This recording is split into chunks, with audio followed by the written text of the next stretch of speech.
తెలంగాణ సచివాలయ ఉద్యోగులకు మరియు ఆంధ్రప్రదేశ్ సచివాలయ ఉద్యోగులకు అదేవిధంగా సచివాలయ సహకార సంఘం సభ్యులందరికీ కూడా నమస్కారములు.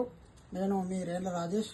నేను తెలంగాణ ఆంధ్రప్రదేశ్ సచివాలయ సహకార సొసైటీ డైరెక్టర్గా పోటీ చేస్తున్నాను. ఈ సందర్భంగా గత 4-5 రోజులుగా ఎన్నికల ప్రచారంలో పాల్గొంటూ వివిధ ఉద్యోగులను మరియు సభ్యులను కూడా కలుస్తూ ప్రచారం చేస్తున్నాను. ఈ సందర్భంగా నేను తెలియజేసేది ఏంటంటే ఈరోజు చివరి రోజు ప్రచారానికి రేపు 28వ తారీఖు నాడు మనకు ఎన్నిక ఉన్నది.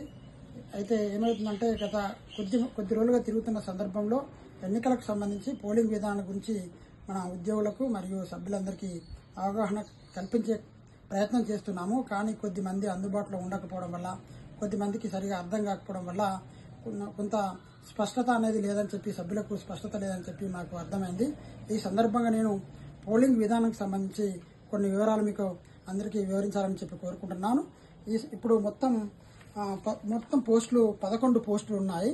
11 పోస్టులకు గాను ఒక్కొక్క పోస్టును మొత్తం 3 కేటగిరీలుగా డివైడ్ చేయడం జరిగింది. మొదటి కేటగిరీ ఏంటంటే ఒకటి జనరల్ కేటగిరీ. అందులో 8 పోస్టులు ఉంటాయి. 8 పోస్టులకు సంబంధించి మనకు మొత్తం 21 మంది పోటీ చేశారు. రెండవ కేటగిరీ ఏంటంటే మహిళల కేటగిరీ. ఈ మహిళల కేటగిరీలో 2 పోస్టులు ఉంటాయి. 2 పోస్టులకు 5 మహిళలు పోటీ చేశారు. మూడవ కేటగిరీ ఏమిటంటే ఎస్సీ ఆర్ ఎస్టీ కేటగిరీ. ఇందులో 2 అభ్యర్థులు పోటీ చేశారు. అయితే ఇందులో మొదటి కేటగిరీకి సంబంధించిన జనరల్ కేటగిరీ బ్యాలెట్ పేపర్ వేరుగా ఉంటుంది. అదేవిధంగా మహిళల యొక్క కేటగిరీ బ్యాలెట్ పేపర్ వేరుగా ఉంటుంది. SC ST category ballot paper వేరుగా ఉంటుంది. అయితే గత 10 సంవత్సరాల నుంచి ఎన్నికలు లేకపోవడం వల్ల ఏమవుతుందంటే 10 సంవత్సరాల పూర్వం ఎలక్షన్ జరిగినప్పుడు ఈ కేటగిరీకి సంబంధించిన రిజర్వేషన్కి సంబంధించినది లేకపోవడం వల్ల అందరూ ఓటర్లకు ఒకే కేటగిరీలో ఒకే బ్యాలెట్ పేపర్ ఇచ్చేవారు. ఇప్పుడు గత కోఆపరేటివ్ రూల్స్ ప్రకారము రిజర్వేషన్ సిస్టమ్ రావడం వల్ల 3 కేటగిరీలకు సపరేట్ బ్యాలెట్ పేపర్ ఇస్తూ ఎన్నికలు నిర్వహించడం జరుగుతుంది. అందులో భాగంగా మొదటి కేటగిరీలో 28 మంది ఎవరైతే పోటీ చేశారో అందులో మనం 8 మందికి మాత్రమే ఓటు వేయవలసి ఉంటుంది. ఇది white colour ballot paper separate ఉంటుంది. 8 మందికి ఓటు వేసినట్టే, అంతకంటే ఎక్కువ ఓటు వేసినట్టయితే ఆ ఓటు కానీ ఆ బ్యాలెట్ పేపర్ కానీ చెల్లదు. అదేవిధంగా మహిళలకు సంబంధించి 2కి మాత్రం ఓటు వేయవలసి ఉంటుంది. ఆ 2 కంటే ఈ పేపర్ ఏమో పింక్ కలర్ ఉంటుంది. కలర్ వేరుగా ఉంటుంది కాబట్టి ఇది పింక్ కలర్ ఉంటుంది. మనం గుర్తుంచుకోవాలి. మహిళల category ballot paper pink colour లో ఉంటుంది. ఇందులో ఇప్పుడు ప్రస్తుతం 5 పోటీ చేస్తున్నారు. 5లో 2కి మాత్రమే ఓటు వేయవలను. అదేవిధంగా ఈ ఎస్సీ ఆర్ ఎస్టీకి సంబంధించి కేటగిరీలో 2 పోటీ చేస్తున్నారు. 2లో 1కి ఓటు వేయవలను. ఈ సందర్భంగా మీకు కొన్ని ముఖ్యమైన విషయాలు నేను తెలియజేస్తున్నాను. ఇందులో ఏమవుతుందంటే ఇప్పుడు ఈ 8 కంటే ఎక్కువ వేస్తే ఈ బ్యాలెట్ పేపర్ చెల్లదు. జనరల్ గా మనం అనుకుంటాం 8 మంది కాబట్టి 1, 2, 3, 4, 5 సీరియల్ నంబర్ వేయడము అని అనుకుంటారు. కానీ తప్పు అది. వాళ్ళు ఎన్నికల అధికారులు ఇచ్చిన స్టాంపు ఉంటుంది. అది స్వస్తిక్ స్టాంపు. అన్ని ఎన్నికలకు ఏ విధంగా ఉంటుందో అదే విధంగా ఉంటుంది. ఆ స్వస్తిక్ స్టాంపుతోనే మనం ఎవరికైతే ఓటు వేయాలనుకుంటున్నామో వాళ్ళకు సంబంధించిన బాక్సులో మాత్రమే ఓటు వేయాలి. ప్రతి ఒక్కరికి కూడా స్వస్తిక్ స్టాంపుతోనే ఓటు వేయాలి. ఎక్కడ కూడా సంతకాలు చేయకూడదు. ఎక్కడ కూడా గుర్తులు రాయకూడదు. వేరే సింబల్స్ రాయకూడదు.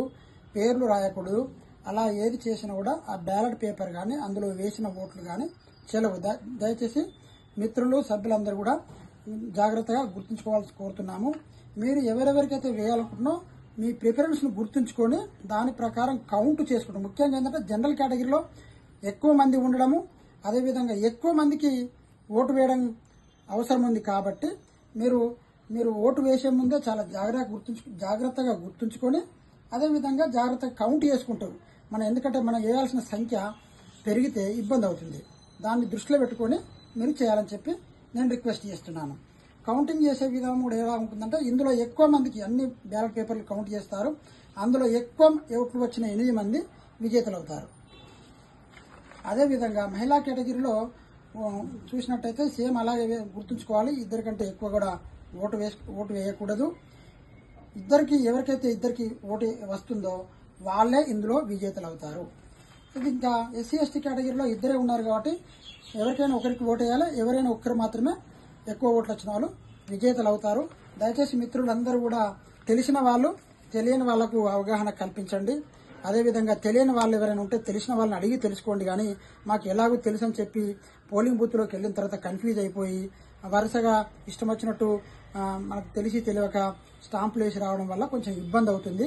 దీనికి సంబంధించి మేము అవగాహన కల్పించే కార్యక్రమంలో భాగంగా వ్యక్తిగత నాకున్న ఎక్స్పీరియన్స్ ప్రకారము అదేవిధంగా మన మిత్రులతో చర్చించి ఒక అవగాహన కార్యక్రమంలో భాగంగా పోలింగ్ విధానము ఓటర్లకు అవగాహన ఒక కరపత్రం కూడా నేను రిలీజ్ చేశాను. ఇది నిన్నటి నుంచి అందరికీ సోషల్ మీడియాలో పంపించడం జరిగింది. అదేవిధంగా ఈ పాంప్లెట్ను ప్రతి ఒక్కరికి కూడా నేను సీట్ టు సీటు ప్రతి ఒక్కరికి పంపిస్తున్నాను. దయచేసి అందరూ కూడా దీన్ని మళ్ళీ ఒకసారి చదువుకున్నట్టయితే మీకు చాలా బాగా అర్థమవుతుంది. లేదంటే మీరెవరైనా అడిగి తెలుసుకోండి. అందులో ఇది చూడండి, ఇది ఇంకొక ballot paper, model ballot paper. ఇది నాకు సంబంధించి ప్రత్యేకంగా నేను డమ్మీ బ్యాలెట్ పేపర్ నేను తయారు చేయించుకున్నాను. ఇది జనరల్కి సంబంధించిన బ్యాలెట్ పేపర్. జనరల్కి సంబంధించిన బ్యాలెట్ పేపర్ ఎడమవైపు 11 ఉంటాయి, కుడివైపు మిగిలినవి 10 ఉంటాయి.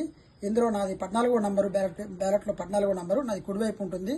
నా గుర్తు స్లేట్ గుర్తు, పలక గుర్తు. కాబట్టి దయచేసి మిత్రులందరూ గుర్తుంచుకొని నాకు మద్దతు తెలపండి.